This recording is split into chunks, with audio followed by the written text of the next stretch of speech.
പുസ്തകത്തിൽ ഒതുങ്ങാത്ത, ഒരു ചിന്തയ്ക്കും ബുദ്ധിക്കും വഴങ്ങാത്ത ചില വിഷയങ്ങളുണ്ട്. സ്വർഗം, നരകം, ശുചീകരണ സ്ഥലം എന്നൊക്കെ. പക്ഷേ ആത്മീയ യാത്രയിൽ ഇതില്ലാതെ ഒരടി മുന്നോട്ട് വയ്ക്കാനും പറ്റുന്നുണ്ട്. അതുകൊണ്ട് ഈ നിർണായകമായ ചോദ്യങ്ങളെക്കുറിച്ച് ഒന്ന് ചർച്ച ചെയ്യേണ്ടത് അനിവാര്യമാണ്.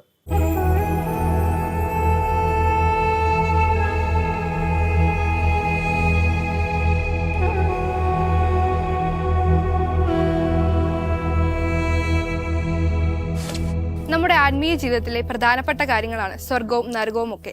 പക്ഷെ ഒരിക്കലും ചിന്തിച്ചാൽ മനസ്സിലാവാത്ത കാര്യങ്ങളുമാണ്. അച്ഛൻ എന്താണ് സ്വർഗത്തെയും നരകത്തെയും കുറിച്ചുമൊക്കെ പറയാനുള്ളത്? ഒരു മുൻകൂർ ജാമ്യത്തോടെ മാത്രം സംസാരിക്കേണ്ട ഒരു വിഷയമാണിത്. സ്വർഗം, നരകം, ശുചീകരണ സ്ഥലമൊക്കെ. ഒരുപാട് അച്ഛന്മാരും ഒരുപാട് ആൾക്കാരൊക്കെ പറയാറുണ്ട്, സ്വർഗം അങ്ങനെയാണ്, സ്വർഗത്തിൽ അങ്ങനെയാണ്, നരകം ഇങ്ങനെയാണെന്നൊക്കെ. പക്ഷെ പ്രശ്നം, ഇതെല്ലാം ഇങ്ങനെ ലാവിഷായിട്ട് പറഞ്ഞു വരുമ്പം അച്ഛൻ സ്വർഗത്തോട് പോയിട്ടുണ്ടോ, അച്ഛൻ നരകത്തിൽ കിടന്നിട്ടുണ്ടോ എന്ന് ചോദിച്ചാൽ ഒറ്റ ചോദ്യത്തിൽ തീരും കാര്യങ്ങൾ. അതുകൊണ്ട് തന്നെ ഒരു മുൻകൂർ ജാമ്യത്തോടു കൂടി, അതായത് നമ്മൾ സ്വർഗത്തെ കുറിച്ച് പറയുന്നത് ലോകത്തൊരു മനുഷ്യനും സ്വർഗത്തിൽ പോയി നേരിട്ട് കണ്ടതിൻ്റെതും നേരിട്ട് അനുഭവിച്ചതിൻ്റെതും ഒന്നും പശ്ചാത്തലത്തിലല്ല. മറിച്ച് സ്വർഗത്തെക്കുറിച്ചുള്ള സഭയുടെ കാഴ്ചപ്പാട്, ബൈബിളിൽ നിന്ന് ഉരുത്തിരിയുന്ന ചിന്തകൾ, നമ്മുടെ ഒരു വിശ്വാസിയുടെ കോമൺ സെൻസിന് നിരക്കുന്ന കാര്യങ്ങൾ, ഇതിൻ്റെയൊക്കെ പശ്ചാത്തലത്തിലാണ്. അതാദ്യം പറഞ്ഞുകൊണ്ട് തന്നെ നമുക്ക് ഇതിനെക്കുറിച്ച് ചിന്തിക്കാം. ഒന്നാമത്തെ കാര്യം, സ്വർഗം എന്ന് പറഞ്ഞാൽ നമ്മൾ പലപ്പോഴും പലരും ചിന്തിക്കുന്ന പോലെ വേറെ ഏതോ ഒരു സ്ഥലമല്ല, ഒരു സ്പേസ് അല്ല. Not a place nor a space എന്ന് വേണമെങ്കിൽ പറയാം, അല്ലേ? നമ്മൾ ചിലപ്പോൾ പറയും ഒരുപാട് ഗ്രഹങ്ങൾ, ഉപഗ്രഹങ്ങൾ, ആ ശൂന്യതയിൽ എവിടെയോ വേറൊരു ലോകം, ആ ലോകത്ത്, അതിമനോഹരമായൊരു ലോകത്ത് എല്ലാവരും കൂടെ മരണശേഷം ആ ഒരു ലോകത്ത് ജീവിക്കുന്നു. അങ്ങനൊരു പ്രത്യേക സ്ഥലമല്ല. ഇതൊരു മനുഷ്യൻ്റെ മരണാനന്തരവുമുള്ള ഒരു അനുഭവമാണ്, ഒരു സ്റ്റേറ്റ് ഓഫ് ലൈഫ്, ഒരു ജീവിതാവസ്ഥയാണ്. അനുഭവം എന്ന് പറയുമ്പം അനുഭവിക്കുന്ന ഒരാൾ അവിടെ ഉണ്ട്. ജീവിതാവസ്ഥയാണ്. ഈ ജീവിതാവസ്ഥയെന്ന് പറയുമ്പോൾ നമുക്കറിയാം, മരണത്തിൽ സംഭവിക്കുന്ന ഒരാളുടെ ശരീരം നഷ്ടപ്പെട്ടു, ആ ശരീരത്തോടൊപ്പം ബുദ്ധിയും ചിന്തയൊക്കെ പോയി. എങ്കിലും ഒരു റിയൽ പേഴ്സൺ അവശേഷിക്കുന്നുണ്ട് എന്നുള്ളതാണ് നമ്മുടെ വിശ്വാസം. ദൈവത്തിൻ്റെ ഛായയിലും സാദൃശ്യത്തിലും മനുഷ്യൻ സൃഷ്ടിക്കപ്പെട്ടു. ഒരു ദൈവിക അംശം കൊണ്ട് മനുഷ്യൻ സൃഷ്ടിക്കപ്പെട്ടു. ആ ദൈവിക അംശത്തിന് കാണപ്പെടുന്ന ഒരു ശരീരവും മനസ്സുമൊക്കെ, അനുഭവിക്കാൻ പറ്റുന്ന മനസ്സുമൊക്കെ നൽകി അങ്ങനെ രൂപപ്പെട്ടതാണ്. ആ ശരീരം നഷ്ടപ്പെട്ടാലും ആ യഥാർത്ഥത്തിലുള്ള ആള് ജീവിക്കുന്നു എന്നുള്ളതാണ്. കാണപ്പെടാത്ത ഒരാൾ. ഉദാഹരണത്തിന് നമ്മളൊരു ഒരു പുസ്തകം എടുക്കുന്നതാണെങ്കിൽ ആ പുസ്തകത്തിൻ്റെ കവർ പേജ് അതിൻ്റെ ശരീരമാണെന്ന് പറയാം, അതിൻ്റെ മുഖമാണെന്ന് പറയാം.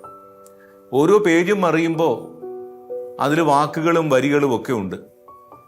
പക്ഷേ ഈ പുസ്തകത്തിലുടനീളം കാണപ്പെടാത്ത ഒരാശയമുണ്ട്. ആ ആശയത്തെ ചൂഴ്ന്നും പൊതിഞ്ഞുമാണ് ഈ പറഞ്ഞ ഇതെല്ലാം നിൽക്കുന്നത്. ഈ പുസ്തകത്തിൻ്റെ പേപ്പറും കവർ പേജൊക്കെ നിൽക്കുന്നത്. അതുപോലെ ഇനിയിപ്പോൾ ഈ പുസ്തകം ഒരാൾ വായിച്ചു, അതിനുശേഷം പുസ്തകം നഷ്ടപ്പെട്ടാലും ആ ആശയം ഈ നിലനിൽപ്പുണ്ട്. അതുപോലെ ദൈവത്തിൻ്റെ അംശം, ഒരു ദൈവിക ചൈതന്യം നിലനിൽക്കുന്നു. വിളക്കുടഞ്ഞാലും വെളിച്ചം ഉടയില്ല എന്ന് പറയുന്നത് പോലെ ആ യഥാർത്ഥ മനുഷ്യൻ തുടർന്ന് ജീവിക്കുന്ന അവസ്ഥയുണ്ട്. ആ ജീവിതാവസ്ഥയാണ് സ്വർഗവും നരകവും ശുചീകരണ സ്ഥലമൊക്കെ ആയിട്ട് മാറുന്നത്. ആ ഒരു മനുഷ്യൻ മരണാനന്തരവും അയാൾ ദൈവത്തെ മുഖാമുഖം കാണുകയും ദൈവവുമായിട്ടുള്ള അഗാധമായ ഐക്യത്തിലും ജീവിക്കുന്നെങ്കിൽ ആ ഐക്യത്തിൻ്റെ ഫലമായി ഉണ്ടാകാവുന്ന പൂർണ്ണമായ സന്തോഷം, സ്നേഹം, സമാധാനം, ആ ഒരു അവസ്ഥ, ദൈവ ഐക്യത്തിലുള്ള ആ അവസ്ഥയെ സ്വർഗം എന്ന് വിളിക്കാം. നരകം എന്ന് പറഞ്ഞാൽ ഈ ദൈവത്തിൽ നിന്നുള്ള പൂർണ്ണമായ വേർപാട്, ഒരു നിതാന്തമായ വേർപാട്, ഒരു പ്രതീക്ഷയില്ലാത്ത വേദന, ആ അവസ്ഥയ്ക്ക് നരകം എന്ന് പറയാം. ഇനി ഈ ദൈവത്തിലേക്കുള്ള യാത്ര മരണാനന്തരവും ഒരു മനുഷ്യൻ തുടരുന്നു. ദൈവത്തിലുള്ള വിശ്വാസവും പ്രതീക്ഷയും വെച്ച് അയാൾക്ക് ദൈവത്തിലേക്ക് സഞ്ചരിക്കാൻ പറ്റുന്നു. ആ ദൈവത്തിൽ ഇടം തേടിയിട്ടില്ല എങ്കിലും പ്രതീക്ഷാ നിർഭരമായ യാത്ര ചെയ്തുകൊണ്ടിരിക്കുന്ന അവസ്ഥയ്ക്ക് ശുദ്ധീകരണ സ്ഥലം എന്നും പറയാം. അപ്പം ഇതൊരു സ്റ്റേറ്റ് ഓഫ് ലൈഫാണ്, അല്ലാതെ ഒരിടമല്ല. ഇത് മനുഷ്യൻ ചെന്നെത്തേണ്ട അവസാനത്തെ ഡെസ്റ്റിനേഷൻ പോയിന്റ്, അവസാനമില്ലാത്ത ഒരു ജീവിതം ആരംഭിക്കുന്നതിൻ്റെ തുടക്കം, ശാരീരികമായ ജീവിതത്തിൻ്റെ അവസാനം. ഈ അവസാനത്തിൽ നിന്നും അവസാനത്തെ പോയിന്റിലേക്കുള്ള യാത്ര, നിതാന്തമായ സ്വർഗം, നിത്യമായ നരകം എന്നൊക്കെ പറയുന്നു. അപ്പം ആദ്യം തന്നെ നമ്മൾ മനസ്സിലാക്കേണ്ടത് ഇതൊരു ജീവിതത്തിൻ്റെ അവസ്ഥയാണ്. ഒരു മനുഷ്യൻ ദൈവത്തിൽ പൂർണ്ണമായി വിലയം പ്രാപിച്ചാൽ, ആ ഐക്യത്തിലെത്തിയാൽ, ആ ഐക്യത്തിൻ്റെ അനുഭവത്തിൽ അങ്ങനെ തുടരുന്നതാണ് സ്വർഗം.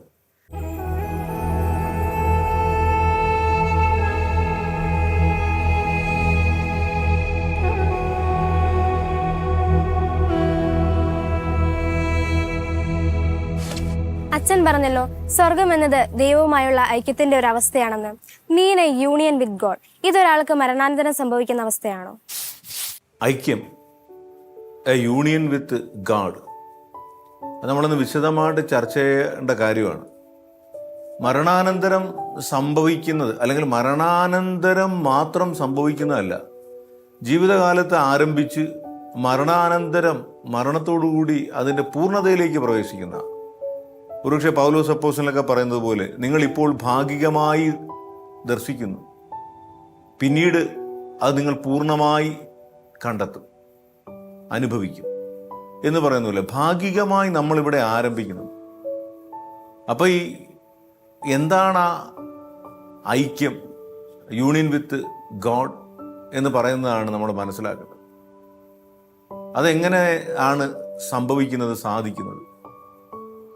ഈശോ പറഞ്ഞ ചില കാര്യങ്ങൾ പറഞ്ഞുകൊണ്ട് തന്നെ ചിന്തിക്കുക. ഈശോ പറഞ്ഞല്ലേ, എൻ്റെ പിതാവിൽ നിന്ന് കേട്ടതല്ലാതെ ഞാൻ നിങ്ങളോട് ഒന്നും പറഞ്ഞിട്ടില്ല, എൻ്റെ പിതാവ് ചെയ്തതല്ലാതെ ഞാൻ ഒന്നും ചെയ്യുന്നില്ല. എൻ്റെ പിതാവും എപ്പോഴും പ്രവർത്തനനിരതനാണ്, ഞാനും പ്രവർത്തനനിരതനാണ്. ഞാനും എൻ്റെ പിതാവും ഒന്നാണ്. പിതാവും ഈശോയും ഒരേ കാര്യങ്ങൾ ചിന്തിക്കുന്നു, അല്ലേ? പിതാവേ, എൻ്റെ ഇഷ്ടമല്ല നിന്റെ ഇഷ്ടം നിറവേറട്ടെ. അങ്ങനെ ദൈവത്തിൻ്റെ ഇഷ്ടം തന്നെ നിറവേറ്റി ദൈവത്തിൻ്റെ ചിന്തകൾ തന്നെ പേറി മനസ്സിൽ ദൈവത്തെ ആഗ്രഹിക്കുന്ന പ്രവൃത്തികൾ തന്നെ ചെയ്യുന്നു. ഒരാൾ ചിന്തയിലും ആറ്റിറ്റ്യൂഡിലും വാക്കിലും പെരുമാറ്റത്തിലുമൊക്കെ ദൈവം ആഗ്രഹിക്കുന്നത് തന്നെ ചെയ്യാൻ ശ്രമിക്കുന്നു. ദൈവത്തിനും മനുഷ്യനും ഒരേ ചിന്ത, ഒരേ വാക്ക്, ഒരേ ലക്ഷ്യം. അങ്ങനെ ജീവിച്ച് മുമ്പോട്ട് പോകുന്നതാണ് ഐക്യത്തിലേക്കുള്ള യാത്ര. വിശുദ്ധ ഫ്രാൻസിസ് അസീസിയെ കുറിച്ചൊക്കെ പറഞ്ഞാൽ, ലാവർണ മലമുകളിൽ പ്രാർത്ഥിക്കുമ്പോൾ അദ്ദേഹത്തിന് പഞ്ചക്ഷതം ലഭിച്ചു എന്നാണ്. അപ്പോൾ അവസാനം നമുക്ക് പറയാവുന്നത് ഫ്രാൻസിസിനും ക്രിസ്തുവിനും ഒരേ ശരീരമെന്നാണ്. ഈ ഐക്യമാണ് നമ്മുടെ ഭൂമിയിൽ ജീവിച്ചിരിക്കുമ്പോൾ തന്നെ നമ്മുടെ യഥാർത്ഥത്തിലുള്ള ദൈവവിളി ഒറ്റ വാക്കിൽ പറഞ്ഞ അങ്ങനെയാണ്. നമ്മൾ സാധാരണ പറയുന്ന അച്ഛനാകാൻ, സിസ്റ്റർ ആകാനുള്ള ദൈവവിളി, അല്ലെങ്കിൽ കുടുംബജീവിതത്തിലേക്കുള്ള ദൈവവിളി. അതിനേക്കാൾ ഉപരിയായിട്ട് ചിന്തിക്കുന്ന എല്ലാവർക്കും ഈ ഒരു യൂണിയനിലേക്കുള്ള വിളിയാണ്. അത് പല ജീവിതത്തിലൂടെ. ബൈബിൾ യഥാർത്ഥത്തിൽ നമ്മൾ ഇന്ന് പ്രതീക്ഷിക്കുന്നതും ഈ ഐക്യം എന്നുള്ളതാണ്. അതാണ് നമ്മൾ കാണുന്നത്. പ്രത്യേകിച്ച് യോഹന്നാന്റെ സുവിശേഷം 15-ാം അധ്യായം പറയുന്നത് മുന്തിരിച്ചെടിയുടെയും ശാഖയുടെയൊക്കെ ഉപമയിൽ. അതിനകത്ത് പറയുന്നത്, ഞാൻ മുന്തിരിച്ചെടിയും നിങ്ങളുടെ ശാഖകളുമാണെന്നൊക്കെ പറഞ്ഞു വന്നിട്ട് പറയുന്നത്, ആരെന്നിലും ഞാൻ അവനിലും വസിക്കുന്നുവോ അവൻ ഏറെ ഫലം പുറപ്പെടുവിക്കും. ഒരാൾ ദൈവത്തിൻ്റെ ഉള്ളിൽ വസിക്കുന്നു, ദൈവം അയാളിൽ വസിക്കുന്നു. അങ്ങനെ പരസ്പരം ഐക്യത്തിൽ രണ്ടുപേരും ഒന്നാകുന്ന ഒരു ജീവിതം ഈ ഭൂമിയിൽ വെച്ച് തന്നെ പ്രതീക്ഷിക്കപ്പെടുന്നു എന്നുള്ളതാണ്. ഒരു ശിഷ്യന്റെ വിളി എന്ന് പറഞ്ഞാൽ അതാണ്. നമ്മൾ മത്തായി, മാർക്കോസ്, ലൂക്കായുടെ സുവിശേഷമൊക്കെ നോക്കുമ്പോൾ യേശുവിൻ്റെ കൂടെ ആയിരിക്കാനും സുവിശേഷം പ്രസംഗിക്കാനും രോഗികളെ സുഖപ്പെടുത്താനും എന്നൊക്കെ പറയുന്നുണ്ട്. പക്ഷെ അത് യോഹന്നാന്റെ സുവിശേഷത്തിലോട്ട് വരുമ്പോൾ നമ്മൾ കാണുന്നത് ഇതാണ്: ആരെന്നിലും ഞാൻ അവനിലും വസിക്കുന്നു എന്ന് പറഞ്ഞാൽ അടുത്തിരിക്കാനല്ല, അകത്തിരിക്കാനുള്ള ഒരു വിളിയായിട്ടാണ്, ഐക്യത്തിൻ്റെ ഒരു വിളി. ബൈബിളിലൂടെ പോയാൽ അതിന് നമുക്ക് ഒരുപാട് ഉദാഹരണങ്ങൾ കാണാൻ പറ്റും. ഒരുപക്ഷെ നമ്മൾ മനസ്സിലാക്കിയിരിക്കുന്നതൊക്കെ ഒരല്പം താഴെയാണ്. യഥാർത്ഥത്തിൽ എല്ലാം ഈ ഐക്യത്തിലേക്ക് കൂട്ടിക്കൊണ്ടു പോകുന്നതാണെന്ന് പല ഉപമകളിലൂടെ നമുക്ക് മനസ്സിലാക്കാൻ പറ്റും. ഇനി നമ്മൾ വിശുദ്ധരുടെ ജീവിതത്തിലേക്കൊക്കെ വന്നാലും വിശുദ്ധ അഗസ്തീൻ പറയുന്നത് പോലെ, അങ്ങിൽ വിലയം പ്രാപിക്കോളം എൻ്റെ ആത്മാവ് അസ്വസ്ഥമായിരിക്കും. വിശുദ്ധ അമ്മ ത്രേസ്യ പറയുന്ന വളരെ ആഴമുള്ള കാര്യമുണ്ട്. അതിലൊന്ന് ആഭ്യന്തരകർമ്മ്യം, ദ ഇന്റീരിയർ കാസിൽ ഒരു പുസ്തകം തന്നെ ഉണ്ട്. അത് ആത്മീയതയെക്കുറിച്ച് പറയുന്നത് 7 മുറികളുള്ള ഒരു കൊട്ടാരം, ഒരു വീട് കണക്കാണ്. ഈ ഓരോ മുറിയും കടന്ന് അവസാനം 7ാമത്തെ മുറിയിൽ എത്തുന്നു ആത്മാവ്. അവിടെ ആത്മാവും ദൈവവും തമ്മിലുള്ള ഒരു സ്പിരിച്വൽ മാരേജ് സംഭവിക്കുന്നു, ഐക്യം. ആ ഐക്യത്തിലായിരിക്കുക എന്നുള്ളതാണ്. ഈ ഐക്യത്തിൻ്റെ പൂർണ്ണമായ ആസ്വാദനമാണ് മരണാനന്തരം സംഭവിക്കുക. അതാണ് ഫിലിപ്പിയരുടെ 1-ാം ലേഖനം 21-ാം വാക്യം മുതൽ വായിച്ചാൽ പൗലോസ് അപ്പോസ്തലനൊക്കെ പറയുന്നത്, എനിക്ക് ജീവിതം ക്രിസ്തുവും മരണം നേട്ടവുമാണ്. എന്നിട്ട് അദ്ദേഹം പറയുന്നതാണ്, ഞാൻ ജീവിതത്തിനും മരണത്തിനും ഇടയിൽ വല്ലാതെ ഞെരുക്കപ്പെടുന്നു. കാര്യം എന്താ? ഇതിലേതാണ് തിരഞ്ഞെടുക്കേണ്ടതെന്ന് എനിക്കറിയില്ല. നമുക്ക് അങ്ങനൊരു കൺഫ്യൂഷൻ വരുന്നുണ്ടോ? ജീവിതമാണോ മരണമാണോ തിരഞ്ഞെടുക്കേണ്ടതെന്ന്? പക്ഷെ അദ്ദേഹം പറയാണ്, എനിക്ക് വല്ലാത്ത കൺഫ്യൂഷനാണ്. ജീവിതം തിരഞ്ഞെടുക്കുമോ മരണം തിരഞ്ഞെടുക്കുമോ? ആ കൺഫ്യൂഷനെ കുറിച്ച് എന്നിട്ട് അദ്ദേഹം പറയാണ്, ശരീരത്തിൽ തുടരുന്നിടത്തോളം എനിക്ക് ഫലപ്രദമായി അധ്വാനിക്കാൻ സാധിക്കും, എങ്കിലും മരിച്ച് ക്രിസ്തുവിനോടുകൂടെ കാണപ്പെടുന്നതാണ് എനിക്കിഷ്ടം. യഥാർത്ഥത്തിൽ ആത്മീയത എന്ന് പറഞ്ഞ ഇതാണ്. ഒരു മനുഷ്യൻ ദൈവവുമായി ഐക്യപ്പെട്ട് ഈ ഭൂമിയിൽ ജീവിക്കുന്നു. ദൈവത്തിന് പുറത്ത്, ദൈവമല്ലാതെ ഉള്ളതെല്ലാം അദ്ദേഹത്തിന് പുറത്താണ്. ഈ ലോകത്തിൻ്റെ ഒരു തരിമ്പ് പോലും അയാൾക്ക് ആവശ്യമില്ല. അദ്ദേഹം ഈ ലോകത്തിലുള്ളവർക്ക് വേണ്ടി ജീവിക്കുന്നു, പക്ഷേ ഈ ലോകം അദ്ദേഹത്തിന് ആവശ്യമില്ല. ആ ഒരു കൃത്യമായ വേർതിരിവ് നടന്നു കഴിഞ്ഞു. എന്നിട്ട് അയാൾ ഇനി ദൈവത്തിന് വേണ്ടി മാത്രമാണ്, ദൈവത്തിൻ്റെ സ്വന്തമാണ്. അത് വെറും വാക്കല്ല, ഞാനും ദൈവവും ഒന്നാകുമോളം ഐക്യപ്പെടാനായിട്ട് ആഗ്രഹിക്കുന്നു. ആ യാത്ര പോകുന്നവർക്കുള്ള യഥാർത്ഥ ചിന്ത എന്താ? അതിൻ്റെ പൂർണ്ണതയിൽ എത്തണമെന്നാണ്. അപ്പം മരണം അതിലേക്കുള്ള വാതിലാണെങ്കിൽ അവർക്ക് മരണം ഒരു പ്രശ്നമല്ല. ഈ മരണത്തിലൂടെ അവർ ആഗ്രഹിച്ചുകൊണ്ടിരിക്കുന്ന, ദാഹിച്ചുകൊണ്ടിരിക്കുന്ന, ജീവിച്ചുകൊണ്ടിരിക്കുന്ന ഐക്യത്തിൻ്റെ പൂർണ്ണതയിലേക്ക് എത്തുന്നു. അത് ഈ ഭൂമിയിൽ തന്നെ ആരംഭിച്ചതാണ്. ആ ഐക്യത്തിൻ്റെ പൂർണ്ണതയാണ് സ്വർഗം. അതിൻ്റെ അനുഭവമാണ് സ്വർഗീയമായ അവസ്ഥ. ശരിക്കും നമ്മുടെ ആത്മീയതയെ മാറ്റുരയ്ക്കുന്നത് ഇവിടെയാണ്. സ്വർഗത്ത് പോകാൻ നമ്മൾ തയ്യാറാണോ എന്നുള്ളതാണ്. എന്ന് പറഞ്ഞാൽ ഈ സ്വർഗവും നമ്മളൊരു തരത്തിലൊരു മെറ്റീരിയലിസ്റ്റിക് ആക്കി. ഈ ഭൂമിയിൽ എല്ലാ സുഖഭോഗങ്ങളും സൗകര്യങ്ങളും നമുക്ക് വേണം. മരണാനന്തരത്തിനുള്ള സുഖമാണ് സ്വർഗം. അങ്ങനെ എല്ലാ സുഖങ്ങളും നമുക്ക് വേണം. അങ്ങനൊരു മെറ്റീരിയലിസ്റ്റിക് കാഴ്ചപ്പാടിലല്ല, മറിച്ച് എന്താണ്? ഒരു മനുഷ്യൻ ദൈവത്തെ അഗാധമായി സ്നേഹിക്കുന്നു, സ്നേഹിച്ച് ആ ദൈവവുമായിട്ട് ഒന്നാകുന്നു. ആ ബന്ധം പൂർണ്ണമായി ആസ്വദിക്കാനായിട്ട് അദ്ദേഹം ആഗ്രഹിക്കുന്നു. അതുകൊണ്ട് അവർക്ക് മരണം ഒരു നഷ്ടമല്ല. അതുകൊണ്ടാണ് രക്തസാക്ഷികൾ ഉണ്ടാകുന്നത്. അവർക്ക് ഈ മരണം ദൈവത്തിലേക്കുള്ള യാത്രയാണ്. നമ്മളെപ്പോഴും പറയാറുണ്ട്, ഈശോ കുരിശും കൊണ്ട് കാൽവരിയിലേക്ക് പോയെന്ന്. തെറ്റാണ്. ഈശോ കുരിശും കൊണ്ട് കാൽവരിയിലേക്ക് ഒരിക്കലും പോയിട്ടില്ല. ഈശോ കുരിശും കൊണ്ട് കാൽവരിയിലൂടെ പോയി എന്ന് പറയുന്നതാണ് ശരി. കാരണം പോകുന്നതിന് മുമ്പ് തന്നെ ഈശോയെക്കുറിച്ച് പറഞ്ഞ എന്താ? അവൻ പിതാവിൽ നിന്ന്, ദൈവത്തിങ്കൽ നിന്ന് വരുന്നുവെന്നും ദൈവത്തിലേക്ക് പോകുന്നുവെന്നും അവൻ അറിഞ്ഞിരുന്നു. ഈ കുരിശുമരണം ആ ദൈവത്തിലേക്കുള്ള വിലയം പ്രാപിക്കലിന്റെ പൂർണ്ണമായ അനുഭവമാണ്, ആ സ്വർഗീയ അനുഭവമാണ്. അപ്പം നമ്മുടെ സാധാരണഗതി സ്വർഗം എന്നൊക്കെ പറയുന്നത് പലപ്പോഴും ഒരു മെറ്റീരിയലിസ്റ്റിക് കാഴ്ചപ്പാടാണ്. അത് ദൈവത്തോടുള്ള അഗാധമായ ബന്ധമൊന്നുമല്ല. ഇപ്പൊ ഈ പ്രാർത്ഥനയും ഒക്കെ ആയിട്ട് നമുക്ക് ഈ നാട്ടിൽ കിട്ടാവുന്നതൊക്കെ കിട്ടി, ഇനി കിട്ടാനുള്ളതാണ്. അതാണ് പറഞ്ഞത്, ഒരു അച്ഛൻ ചോദിച്ചു, സ്വർഗത്ത് പോകാൻ ആഗ്രഹമുള്ള എല്ലാവരും കൈ ഉയർത്ത ധ്യാനത്തിൽ അങ്ങനെ ചോദിച്ചപ്പോൾ എല്ലാവരും കൈപൊക്കി. അപ്പൊ അച്ഛൻ ചോദിച്ചു, സ്വർഗത്തിൽ ഇപ്പൊ തന്നെ പോകാൻ ആഗ്രഹമുള്ള ഒരു കൈ ഉയർത്ത്. അപ്പൊ എല്ലാവരും കൈതാത്തി. എന്ന് പറഞ്ഞാൽ സ്വർഗം നമുക്ക് മറ്റൊരു മെറ്റീരിയൽ അനുഭവം കണക്കാണ്. പക്ഷെ ഇതങ്ങനെയല്ല സ്വർഗത്തിലേക്കുള്ള യാത്ര. അതാണ് പൗലോസ് അപ്പോസ്തലനെ കുറിച്ചൊരു സിനിമയുണ്ട്, സെന്റ് പോൾ. അദ്ദേഹത്തിന്റെ തലവെട്ടുന്ന ദിവസമാണ്. ആ ദിവസം നോക്കിയപ്പോൾ അദ്ദേഹം ഇങ്ങനെ സെല്ലിലൂടെ മൂളിപ്പാട്ടും പാടി നടക്കുക. ഈ കൊല്ലപ്പെടുന്ന ദിവസം ഇങ്ങനെ മൂളിപ്പാട്ടും പാടി നടക്കുക. അവസാനം കൊല്ലപ്പെടാൻ സമയമായി. വാള് തേച്ച് മിനുക്കി കൊണ്ടുവന്ന് കൊല്ലാൻ നിർത്തിയിട്ട് ചോദിച്ചു, അവസാനമായിട്ട് എന്തെങ്കിലും പറയാനുണ്ടോ? അപ്പം അദ്ദേഹം പറഞ്ഞു, ഞാനൊരു പാട്ട് പാടിക്കൊണ്ട് നിന്നപ്പോഴാണ് നിങ്ങൾ എന്നെ വിളിച്ചത്. ഞാൻ ആ പാട്ടൊന്ന് കംപ്ലീറ്റ് ആക്കിക്കോട്ടെ. ഒന്ന് പരസ്പരം മുഖം നോക്കി അവർ. എന്നിട്ട് പറഞ്ഞ് പാടിക്കോളാൻ പറഞ്ഞു. അപ്പം പാടിയതായിട്ടാണ് ഒരു വചനം നമ്മൾ വായിക്കുന്നത്. ഏതാണ്? കർത്താവായ യേശു ക്രിസ്തുവിനോടുള്ള സ്നേഹത്തിൽ നിന്ന് ആരെന്നെ വേർപെടുത്തും?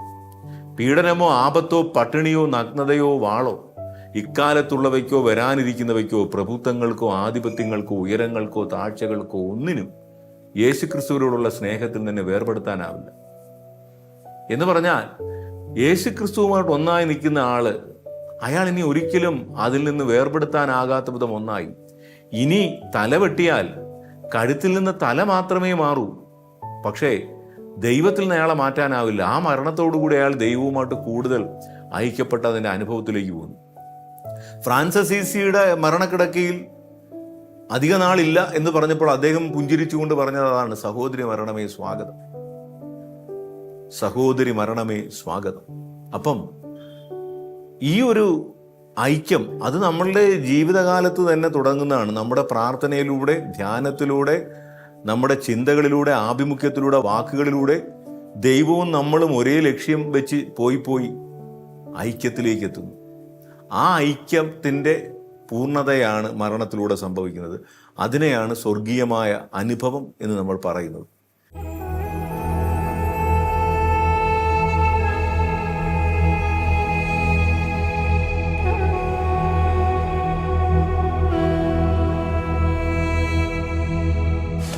ചിലപ്പോഴൊക്കെ നമ്മൾ കേട്ടിട്ടുണ്ട്, മരണത്തിന്റെ സമയത്തോ അല്ലെങ്കിൽ കോമയിലായിരിക്കുന്ന അവസ്ഥയിലോ അവർ സ്വർഗത്തെ അനുഭവിച്ചിട്ടുണ്ടെന്ന്. ഇതിനെപ്പറ്റിയുള്ള യാഥാർത്ഥ്യം എന്താണ്? ശരിയാണ്. നമ്മളിങ്ങനെ കേൾക്കാറുണ്ട്, യൂട്യൂബിലും പലയിടത്തുമായിട്ട് പല ബുക്കുകളിലൊക്കെ ഒരാൾ മരണത്തെ മുഖാമുഖം കണ്ടു, മരണക്കിടക്കയിലായിരുന്നു, കോമയിലായിരുന്നു. പിന്നീട് മരണത്തിൻ്റെ മുഖത്തു നിന്ന് അദ്ദേഹം ജീവനിലേക്ക് തിരിച്ചു വന്നതിന് ശേഷം ആ മരണത്തെ മുഖാമുഖം കണ്ട ആ നിമിഷത്തിലെ അനുഭവങ്ങൾ പറയുമ്പോൾ ചിലർ പറയുന്നത് അങ്ങനെ കേട്ടിട്ടുണ്ട്. അവരൊരു വളരെ പ്രകാശമുള്ളൊരു ടണലിലൂടെ കടന്നുപോയെന്നും അതിലൂടെ കടന്നുപോയി വിശാലമായ ഒരു ലോകത്തെത്തിയെന്നും അവിടെ അവർ മാലാഖമാരെ കണ്ടു, ദൈവത്തെ, ക്രിസ്തുവിനെ കണ്ടു. ഇതൊക്കെ ഇവരുടെയൊക്കെ ആത്മാർത്ഥവും വ്യക്തിപരവുമായ ഈ ദർശനങ്ങളെയും അവർ പറഞ്ഞതിനെ ഒന്നും നമ്മൾ തള്ളിക്കളയുന്നില്ല. അതൊക്കെ അവരുടെ വ്യക്തിപരമായ അനുഭവങ്ങളാണ്. ആരും ഇങ്ങനെയുള്ള കാര്യങ്ങൾ വെറുതെ ഉണ്ടാക്കി പറയാറില്ല. പക്ഷേ ഒരു കാര്യം നമ്മൾ ഓർക്കേണ്ടത്, ഇത് ഒരു പൊതു സത്യമല്ല, അതൊരു വ്യക്തിപരമായ അനുഭവം മാത്രമാണ്. നമ്മൾ ചിന്തിക്കേണ്ടത്, വ്യക്തിപരമായ ചില അനുഭവങ്ങൾ രൂപപ്പെടുന്നത് നമ്മുടെ വ്യക്തിപരമായ ജീവിത ശൈലിയിലൂടെ തന്നെ ആയിരിക്കും. സ്വർഗം ഒരു സ്ഥലമല്ല, ഒരു അനുഭവമാണ്, ഒരു അവസ്ഥയാണെന്ന് നമ്മൾ പറഞ്ഞെങ്കിൽ അപ്പോൾ നമ്മൾ ചിന്തിക്കും, ബൈബിളിൽ പറഞ്ഞിട്ടുണ്ട് ഈശോ, എന്താണ് അതും കൂടെ പറഞ്ഞിട്ട് ഇതിലേക്ക് വരാം. അല്ലെങ്കിൽ പിന്നീട് അങ്ങനൊരു ചിന്ത നമ്മുടെ മനസ്സിൽ ഉടക്കി നിൽക്കണ്ട. ഞാൻ പോയി നിങ്ങൾക്ക് സ്ഥലം ഒരുക്കി കഴിയുമ്പോൾ ഞാൻ ആയിരിക്കുന്നിടത്ത് നിങ്ങളും ആയിരിക്കേണ്ടതിന് ഞാൻ വന്ന് നിങ്ങളെയും കൂട്ടിക്കൊണ്ടു പോകും. ആ സ്ഥലം എന്നൊക്കെ നമ്മുടെ ഒരു ഹ്യൂമൻ ടെർമിനോളജിയിൽ പറയുന്നു, അതാകാനേ വഴിയുള്ളൂ. സ്ഥലം എന്നുള്ളതിനേക്കാൾ ജീവിതമാണത്, ജീവിത അവസ്ഥയാണ്.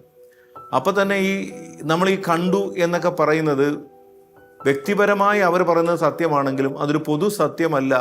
പിന്നെ എന്താണ്? നമ്മൾ ചെറുപ്പം മുതലേ സ്വർഗത്തെക്കുറിച്ചുള്ള കഥകളും കാര്യങ്ങളും ഒക്കെ കേൾക്കുകയാണ്. അതൊക്കെ നമ്മുടെ മനസ്സിലുണ്ട്. ആ മനസ്സിലുള്ളതെല്ലാം അങ്ങനെ നമ്മൾ രൂഢമൂലമായി കിടപ്പുണ്ട്. നമ്മുടെ ഒരു ജീവിതത്തിൻ്റെ ഒരു പ്രത്യേക അവസ്ഥയിൽ, മരണാവസ്ഥയിൽ, അല്ലെങ്കിൽ ഒരു അബോധാവസ്ഥയിൽ, അർദ്ധബോധാവസ്ഥയിൽ, അല്ലെങ്കിൽ ഒരു അല്പബോധാവസ്ഥയിൽ നമ്മുടെ ഉപബോധ മനസ്സിൽ മറഞ്ഞു കിടക്കുന്ന കാഴ്ചകളിലൂടെ നമ്മൾ കടന്നു പോകുന്നു. അതിലൊക്കെ അർത്ഥമുണ്ട്, കാര്യമുണ്ട്. പക്ഷെ കണ്ടതെല്ലാം പദാനുപദം കൃത്യമാണെന്ന് നമ്മൾ ചിന്തിക്കുന്നതിനകത്ത് അർത്ഥമില്ല. അതൊരു പൊതു സത്യമായി അംഗീകരിക്കേണ്ട. അത് അദ്ദേഹത്തിൻ്റെ വ്യക്തിപരമായ അനുഭവമായിട്ട് ഒരു ചേർത്ത് പറയാവുന്ന ഒരു രസകരമായൊരു സംഭവമുണ്ട്. എൻ്റെ വളരെ അടുത്തൊരു സുഹൃത്ത്, അദ്ദേഹം ഒരു തികഞ്ഞ ഭക്തനാണ്, അതുപോലെ തന്നെ തികഞ്ഞ ഒരു സിനിമാ പ്രേമിയുമാണ്, ഒരു മോഹൻലാൽ ഫാനാണ്. അദ്ദേഹത്തിന് വലിയ പ്രായമൊന്നുമില്ല, പക്ഷേ പെട്ടെന്നൊരു ഹൃദയാഘാതം സംബന്ധമായ അസുഖമുണ്ടായി, ബൈപ്പാസ് സർജറിയൊക്കെ നടന്നു, പിന്നെയും പലതവണ ട്രീറ്റ്മെൻ്റ് ഒക്കെ ഉണ്ടായിരുന്നു. ഏതോ ഒരു ഘട്ടത്തിൽ ഇങ്ങനെ അബോധാവസ്ഥയിൽ കിടക്കുകയും അദ്ദേഹം ആശുപത്രിയിൽ ICUയിലോ മറ്റോ കിടന്ന് 2 കൈകൾ വിരലുകൾ ഇങ്ങനെ കോർത്ത് പിടിച്ച് praise the Lord, praise the Lord, praise you Jesus എന്നൊക്കെ പറയുന്നുണ്ടായിരുന്നു, എന്തോ കണ്ടതുപോലെ. അപ്പോൾ ഇതെല്ലാം കഴിഞ്ഞ് അദ്ദേഹം ഓക്കെ ആയപ്പോൾ നേഴ്സുമാർ പറഞ്ഞു, ചേട്ടന് അന്നതൊരു ദിവസം ഇങ്ങനെ ഭയങ്കരമായിട്ട് പ്രാർത്ഥിച്ചുകൊണ്ടൊക്കെ ഇരിപ്പുണ്ടായിരുന്നു, വല്ല സ്വർഗീയമായ കാഴ്ചകളും കണ്ടുവന്നു. അദ്ദേഹം പറഞ്ഞ് കണ്ടെന്ന് പറഞ്ഞു. എന്നിട്ട് അദ്ദേഹം എന്നോട് പറഞ്ഞു, സ്വർഗീയമായ കാര്യങ്ങളൊക്കെ പറയുന്നതാണ്, പക്ഷേ ഞാൻ കണ്ടത് TV-യിൽ മോഹൻലാൽ നിന്ന് സ്വർഗത്തെക്കുറിച്ച് പറയുന്നതാണ്. അപ്പം ഇത് നമ്മുടെ ഉള്ളിൽ കിടക്കുന്ന കാര്യങ്ങളാണ്. മനസ്സിൽ മോഹൻലാൽ ശക്തമായിട്ടുണ്ട്, സ്വർഗം ശക്തമായിട്ടുണ്ട്. അപ്പോൾ നമ്മുടെ ഒരു മനസ്സിൻ്റെ പ്രത്യേക സമയത്ത് ഇതെല്ലാം കൂടെ ഒരു മിക്സ്ചറായിട്ട് നമ്മുടെ അടുത്തേക്കൊക്കെ വരും. ആ പറഞ്ഞ കാര്യങ്ങളിലും കേട്ട കാര്യങ്ങളിലും ഒക്കെ അദ്ദേഹത്തിന് ഓർമ്മയുണ്ടെങ്കിൽ കാര്യവും അർത്ഥവും ഒക്കെ ഉണ്ടാകാം. പക്ഷേ അതിനെ പദാനുപദമായിട്ട് എടുത്ത് ജീവിതത്തിൻ്റെ ഒരു സത്യമാക്കി വെക്കേണ്ട കാര്യമില്ല. മറിച്ച് ഇങ്ങനൊരു സ്വർഗം ഒക്കെ ഉണ്ട് എന്നൊരു ഓർമ്മയിലേക്കും ചിന്തയിലേക്കും നമ്മളെ കൊണ്ടുപോയാൽ ആ ഒരു സ്വർഗീയ അനുഭവത്തിലേക്ക് യാത്ര ചെയ്യാൻ അതിനാവശ്യമായ ഒരു ദൈവ മനുഷ്യ ബന്ധത്തിൻ്റെ ഐക്യത്തിലേക്ക് നമ്മളെ കൊണ്ടുപോകാൻ ഉപകാരപ്പെട്ടാൽ അതൊക്കെ നല്ലതാണ്.